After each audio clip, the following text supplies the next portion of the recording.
The Clash of Clans update has been live for 2 weeks, so I wanted to give you my review, my opinion on the different aspects that were brought to the game, and give it a score from 1 to 10 on how good this update was, as well as some things that I would like to see added in the future. Welcome back to the channel then, guys. I'm your host, Judo Sloth. The Clash of Clans update has been live for 2 weeks, and there's been enough time for us to absorb the new content. I will be covering all of the main additions to the game and letting you know my honest opinions on them. What would I like extended from this, and also give you a score from 1 to 10 on how good the update is. Something a little bit different today, but I normally bring educational and entertaining Clash of Clans videos, so if you do want to see that type of content, I'd recommend subscribing and turning on the notification bell. If you want to support me in-game, you can also use code JUDO in your settings before making any purchases. Let's go ahead and discuss the first part of the update. So initially, what I would like to cover are the 2 new super troops. I know we had a new troop, we had new levels, reworks to the lightning spell. I will give you my opinion on all of them, but I figured let's start off with the super troops. And let's begin with the Inferno Dragon. I've got to be honest with you, the Inferno Dragon, when I first seen this troop, I thought to myself, goodbye, Queen Chargers. On defense, they are pretty good. However, from my experience, I haven't seen them be too devastating to the meta. I thought we would see a lot more of the Inferno Dragons on defense, but actually we are seeing a lot more Headhunters, which obviously we will get to. So as you know, the Inferno Dragon is basically a baby dragon with a single Inferno locked onto its back, and I have found on defense they are good, although it hasn't changed the meta that much, but they can be good for ring bases as well, offering you a little alternative to get in towards the town hall.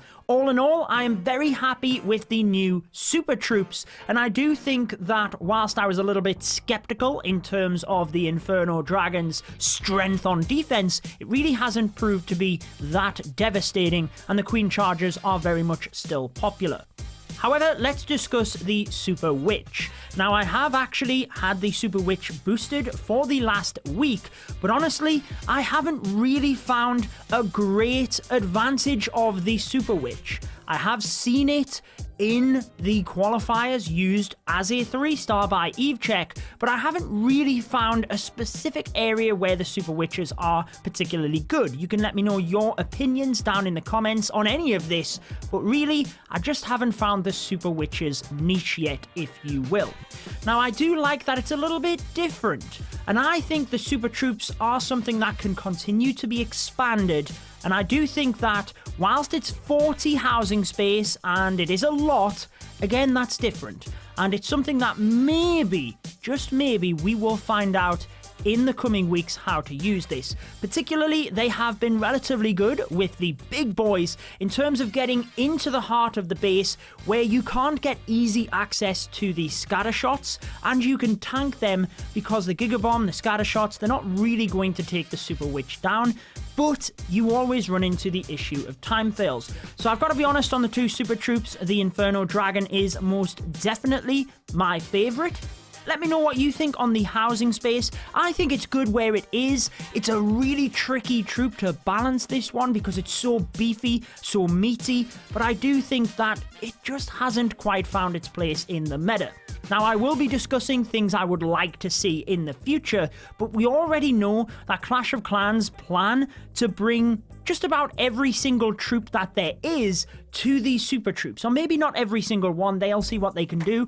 And we've also had discussions with Darian, the community manager, how there might be multiple versions of each super troop, which would be really cool. Currently, you can obviously only boost 1. They have said potentially in the future, it might be that you can boost more than 1. I have the Super Witch boosted, and then we will have the 1-week cooldown. But it might be in the future if there are stacks and stacks of Super Witches, super troops, sorry, then it might be you can have more than 1. But I would expect that in the future, there would be more super troops. We kind of know that. Whether that's coming this year, I'm not sure, but after I've given my opinion on the other major aspects that were added in the update and given it a score out of 10, I will be giving you my thoughts on what I would personally like to see in Clash of Clans. So we did get new levels as well. The Archer Queen to level 75, the Barbarian King to 75, new siege machines, the Golem, the Lava Hound. Again, I haven't really found that this has particularly broken the meta or anything like that. I do think that the new troop levels are always good to refresh and allow the maximum level players to have something to upgrade. Obviously, we did get some buffs on defense as well in terms of the hero levels being on defense, so it really has been a little bit of a tweaking on either side of things. But let's discuss the lightning spell. This was one of the biggest changes in the update because now you can see the housing space is just 1, and obviously the lightning spell used to be 2. So what we have quickly found out is that you can use multiple lightning spells to take down a specific area of the base, and one of them buildings being the clan castle if you take 7 lightning spells. Now at first my opinion was very much, yes, the clan castle you should be able to take out with the lightning spells. I think it offers a different dynamic in terms of attacking. It means that meta has to be shifted. Do you leave the clan castle in the middle of the base and make sure that you could get really good value with the lightning, or do you put it to the edge? And that now means you might not get as good value with the lightning, but it's easy to lure. However, on speaking to one of my friends who is a pro player, and he was discussing the lightning spell, he does indeed think that the lightning spell should not damage the clan castle, and I fully understand his reasoning. I'm still a little bit on the fence with this one, if I'm honest with you, so I'd love to hear your opinions in the comments on whether you think the lightning spell should indeed impact the clan castle. And what my friend was saying was basically that the clan castle troops are one of the few methods that you can use to trip up your opponent. Obviously, you have traps in terms of Teslas, spring traps, giant bombs, things like that. But if you can take down the clan castle with a lightning spell, it means you are taking out that area of the game. And there has to be some level of unpredictability. Otherwise, you can plan to the nth degree and just make sure that you follow that plan in terms of your attack. And as a defender, that can be really tricky to defend against because you can't defend against everything.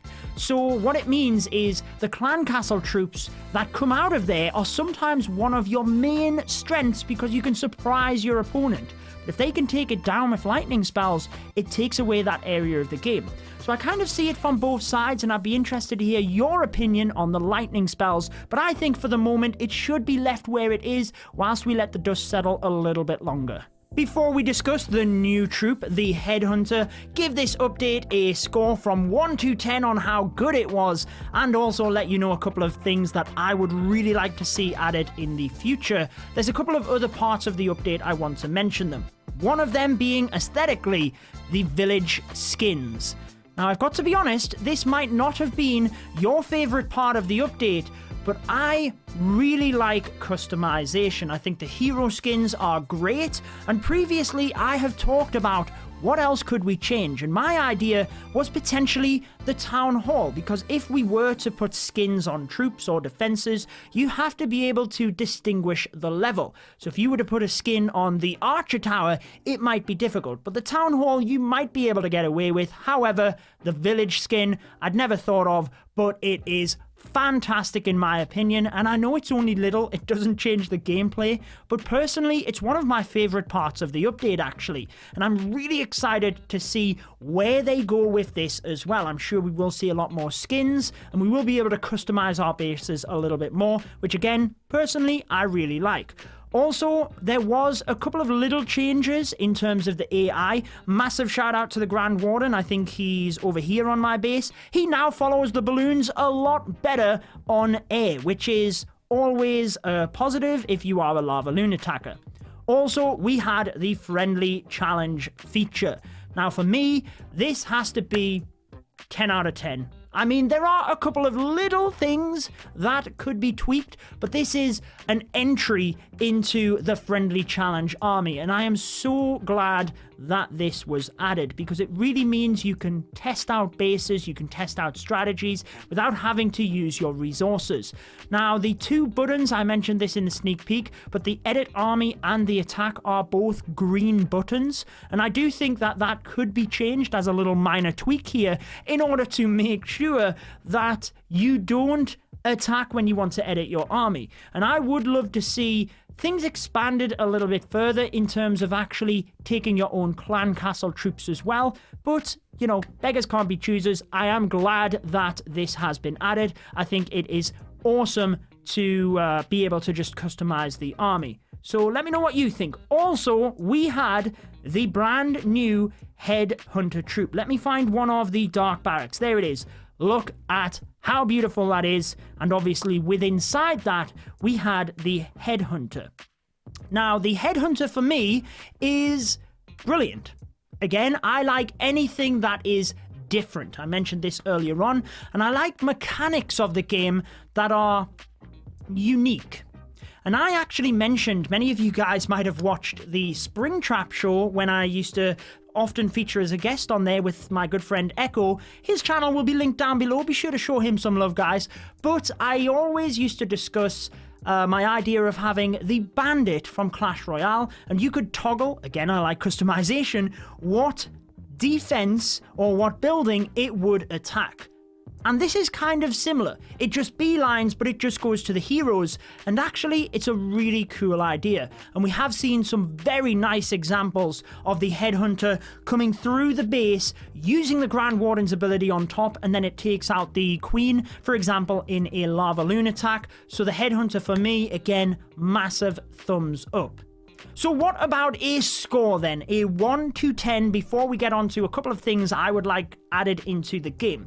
Now, as I mentioned, be sure to share any of your comments on the lightning spell, the FCs, anything like that down in the comments. But as a minimum, let me know your score from 0 or 1 to 10 for this update down in the comments, and also if there was anything else that you would like to see added into Clash of Clans. The team have always said that they look on the forums, on Reddit, things like that, in terms of your ideas, and often they will implement them. So let me know your thoughts down in the comments. So for myself, I think, drumroll please, I'm going to give the update an 8.5 out of 10 because everything we've discussed has been so awesome. I mean, we got a new troop, we got new super troops, the FC feature, so much content. But when I think of a 10 out of 10, I think Town Hall 13. That has been the best update, in my opinion, maybe when Clan Wars were first introduced. You can let me know your favourite as well in the comments, actually. Very much a community video, this one. Let me know your thoughts. Maybe when Clan Wars was introduced, but Town Hall 13, we obviously got the new defenses, the new level, the new hero. That was a massive 10 out of 10. But this one is awesome. Like I said, there's a few other things I would like to see taken further in terms of the friendly challenges, having your own clan castle troops, maybe the lightning spell. It's a little bit on the fence and things, isn't it? So I'm going to give it an 8.5 out of 10. All in all, I think the Clash of Clans team have really been stepping it up in the last couple of years, and I take my hat off to them. There's so much passion in the team. It's really great to see, and I hope it long continues because they are knocking it out of the park at the moment. So, in terms of that, what would I like to see? My precious Clash of Clans. Now, a couple of little things before we get into this. We know from Darian's interview that he has said they have their content mapped out for the rest of the year. And it seems like they want to stick to a set pattern. In terms of quarterly updates is the message I kind of took from this. So it seems we've had 2 major updates so far this year. We can expect a third and then a fourth, and basically that will be at the end of every quarter as an estimate. They do have the content mapped out, and unfortunately, it is not Town Hall 14. We only got Town Hall 13 at the end of last year, so we're not ready for Town Hall 14. Although, interestingly, Darian did say that they monitor how many people are at a set place, so they know when they need to add new stuff, for example. We also know, any of you Builder Hall fans, that Builder Hall 10 is not on the cards for this year either. They need to decide what they want to do with the builder base. It's something that they just don't really know whether they want to add Builder Wars, anything like that. If they were to add that, how would it be different to regular wars? I have discussed a lot of this stuff previously on my channel, deciphering information from the interviews with Darian, but basically there's no Builder Hall content. They need to try and decipher where that is going to be. So what does that leave? Well, we don't know. We really don't know. My opinions in terms of things I would like to see. There's two major things I would love to see in Clash of Clans. Number one is for any of you Boom Beach fans. I'm not as active on Boom Beach as I used to be, but I used to be quite a player when it first came out, and I love the Mega Base feature. Anybody that does not know what this is, it's basically a huge base. Picture a Clash of Clans base times 10. There could be 15 scatter shots in a base. Think about the Goblin maps, where eagles lie, or dare is it called, where there's a ton of eagle artilleries. Kind of exactly like that. The base is huge, and as a single player, you cannot take down that base. But as a clan, you have to attack together. So maybe I decide, okay, this area of the base is quite clumped. I'm just going to send in a massive E-Drags or a massive Valkyries, take that down, and take that one little section of the base down, and then someone else will be attacking. And you don't all attack together, but you attack separately in order to then try and take down the mega base. And there's a lot of different levels and things that we could have. Honestly, it was my singly best part of Boom Beach. It was the best part of the game for me, and I would love to see that in Clash of Clans. I think as a clan, we're always trying to improve, you know, social interaction and working as a team. I honestly think it would slot into Clash of Clans perfectly. So that's my first thing that I would like to see in Clash of Clans. It's huge, I know, maybe it'll never come, but I would love to see it in the game. Now the other thing I would like to see is fully customized wars. Now this is probably a little bit lower down the pecking order, I would think, for the team, because there's probably a lot less people that would use this feature, but for me, it would be incredible. So think about friendly wars. Right now, you kick off a friendly war, and it's basically a regular war. You can customize the time, but that's it. What about if we could kick off a war and you could have it exactly the same as, let's say, the Clan War Leagues in terms of a single attack format? You could have that. Or think about if you wanted to ban a certain troop. You did not want people to use the Electro Dragons. You could do that. You could customize anything. You could have select troops, select like ban troops. You could have the attack time adjusted. You could, anything customizable you can think about, then it could be there. And basically, I used to be a big Call of Duty player, and in terms of the multiplayer, I would love to see that brought to Clash of Clans. Any of you guys that used to play that 1v1, you will know what I'm talking about in terms of you could customize it to anything. Any weapons, any maps, anything. Absolutely anything, you could customize it. I would love to see that in Clash of Clans, but they are the two things I would personally love to see. They may never come, but we can dream on, right guys? I would love to hear your thoughts on the update, your score from 10. I've given you my thoughts. I thought this would be a decent video in terms of just something different I don't normally do. Share my thoughts on the update. We will be back to that educational content again tomorrow. I hope you've enjoyed listening, and please also share what you would like to see in the future. Who knows, maybe it will come eventually. However, my video yesterday was on Super Troops. We talked about the Inferno Dragon, the Super Witch. If you want to know how to use Super Troops, I'm going to link it right here for you so that you can see that one, and also the subscribe button is here as well. That is going to wrap it up for this one, guys. Until next time, peace out.